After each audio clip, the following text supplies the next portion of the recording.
těživa pilný lid a této píli jsme vděčili 20 let zdaru a pokroku. Jeho prací vzkvétal náš průmysl i naše zemědělství. Pak přišel 15. březen 1939 a mnozí z nás odešli za hranice. Tito dřevorubci například jsou Čechoslováci, avšak země, ve které je vidíte pracovat, není jejich rodnou půdou. Také nebyli vždycky dřevorubci. Jsou to lékaři, právníci, novináři, je to hrstka z 15 000 Čechoslováků, kteří odešli do Anglie, když hitlerovské hordy obsadili. Vrozená píle jim velela, aby se i zde dali do práce, byť byla sebe těžší. Platí to o ženách stejně jako o mužích.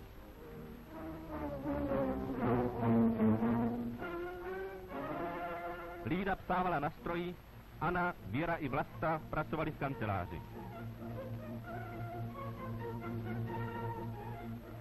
Tento muž například je operní zpěvák a jeho druh je sochař.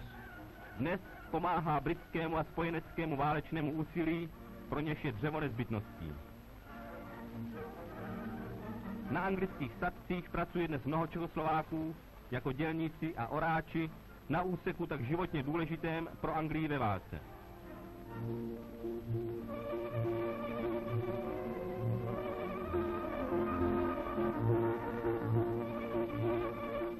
Václav mýval u nás doma malý obchůdek, dnes pracuje na statku.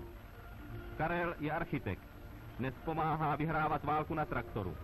Každé zrno obilí vypěstované v Anglii znamená ušetřený lodní prostor na lodích, které na nebezpečných plavbách přivážejí do Anglie životně důležité zboží ze zámoří. A zatím jiní Čechoslováci slouží přímo na těchto lodích, které se účastní bojů o Atlantik jako lékaři. Vědí velmi dobře, jaký osud by je stihl, kdyby padli do rukou německých pirátů. Avšak neohroženě plují na spojeneckých lodích, které přivážejí do Anglie potraviny a především důležité suroviny pro zbrojní průmysl. Pavel pracuje v jedné z mnoha anglických zbrojovek. Kdysi býval bankovním úředníkem. Právníci, novináři, umělci stojí dnes za soustruhy anglických továren a pomáhají vyhrávat válku. Za 20 let republiky si náš průmysl získal úctu celého světa. Naše továrny jsou dnes dočasně v rukou nepřítele, avšak mnozí naši odborníci a mistři jsou tady v Anglii.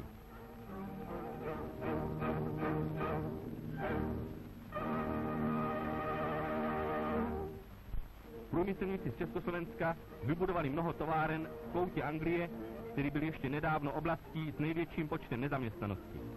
Nově vybudované československé továrny tu vyhladily nezaměstnanost. Naši mistři zaučili tisíce anglických dělníků. Elektrické baterie jsou například jedním z výrobků, který vychází z československých dílen v této části Anglie. Mnoho výrobků jabloneckého průmyslu, které byly dříve do Anglie dováženy, se dnes vyrábějí zde a odtud se vyvážejí do celého světa. Přitom majitelé zachovávají výrobní tajemství pro Československo, neboť po válce se chtějí vrátit domů.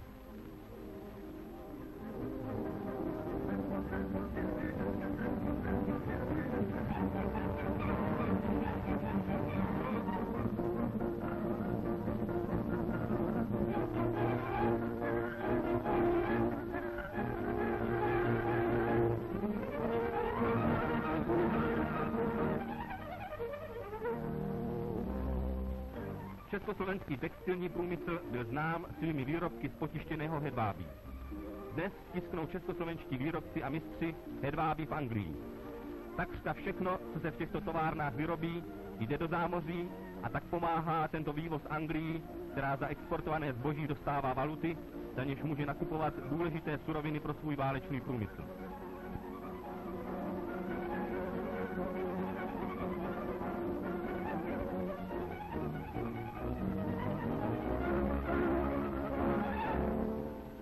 Jedním z mnoha vývozních výrobků, jimiž Čechoslováci pomáhají spojeneckému válečnému úsilí, je například cigaretový papír.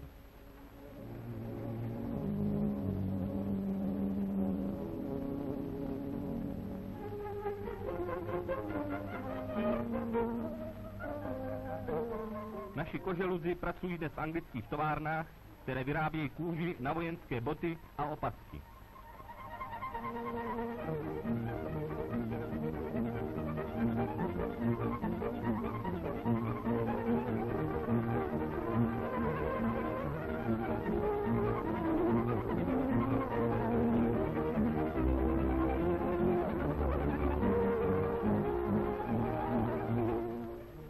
Naši rukavičkáři dělají dnes v Anglii rukavice pro vývoz.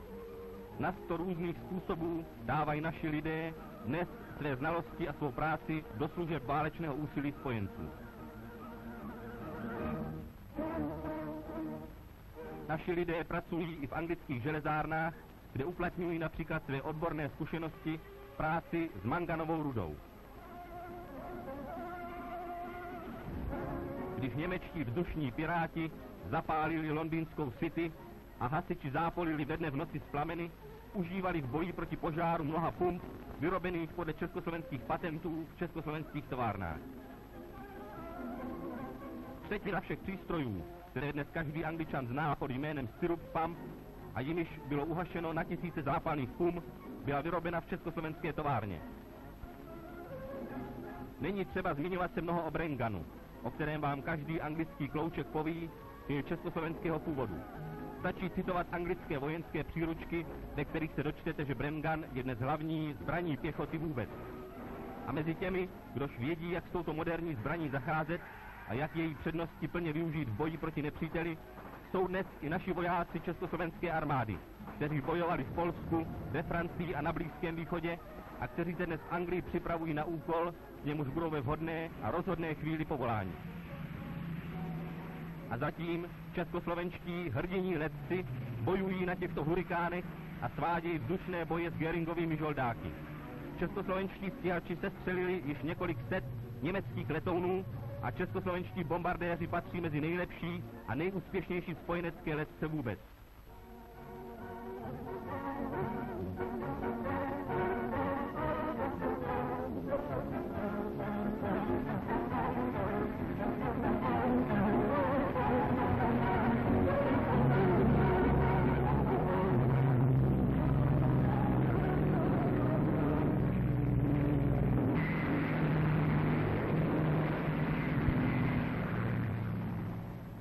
Nezlomný je duch našich lidí doma, nezlomná je i naše vůle postavit znovu to, co z výsledků 20 let práce bylo německými násilníky zničeno. Hitlerovi roboti pochodují ulicemi našich měst. Ještě chvíli budou snad pochodovat. Ještě chvíli může vlát vlajka s hákovým křížem na stožáru Pražského hradu. Až rozdrtíme síly tyranů, postavíme znovu dům a budeme v něm znovu po svém žít.